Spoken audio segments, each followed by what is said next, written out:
Hey everybody! I'm here today to show you and tell you how to weigh food and ingredients with a kitchen scale. This will be a super easy tutorial, so let's get right into the video. As you can see right here, I have some ingredients, I have something to hold them in, and I have a kitchen scale. Okay, now every kitchen scale is going to be different, and I'm going to use this one as an example and demonstration for this video, but the process is going to be very similar even if you have a different kitchen scale. You want to know how to use the scale. It's likely going to have an on and off button like that. It's going to have a tare button as well, which you can use to remove the weight of something from your measurement. And it's going to have a unit button. So I can choose grams, fluid ounces, pounds and ounces, okay, milliliters, and then back to grams. We're going to stick to grams for now to make it simple.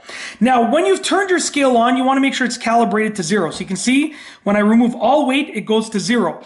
You can put your ingredients on the scale potentially. So if you have something that's not going to make a mess, you can put it on the scale. So you can see right here, if I place this pasta, this raw pasta, dry pasta, I should call it, on the scale, that's 14 grams worth of dry pasta, okay? If you have ingredients that you can sort of just leave on the scale, and so you see now I went to 15 and it went back to 14 as I touched it, okay? So essentially, so it's probably in between 14 and 15. And also it could be the movement of the floor right now as I'm moving around while I'm talking. So essentially, if you can place the ingredients right on the scale, go for it. Just makes it easier.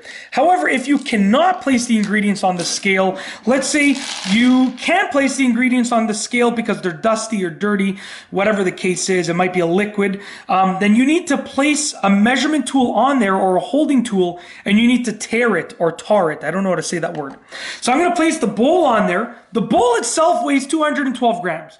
So I'm going to hit the tar button right here. I'm just going to press the tar button, okay? And it is tared to 0.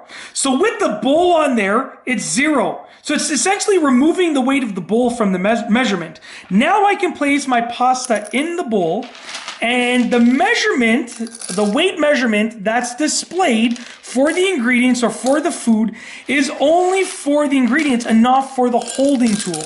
So basically the bowl, the weight of the bowl is being subtracted automatically from the weight that's being displayed. Therefore, the weight that's being displayed is only the weight of the ingredients inside of the bowl, which you can see all of that pasta weighs 48 grams. That's it. If you like this video, please be sure to give it a thumbs up. Let me know what you think down below as a comment. And of course, be sure to subscribe for more great videos just like this one. And that's all I have for you today. Thanks for watching.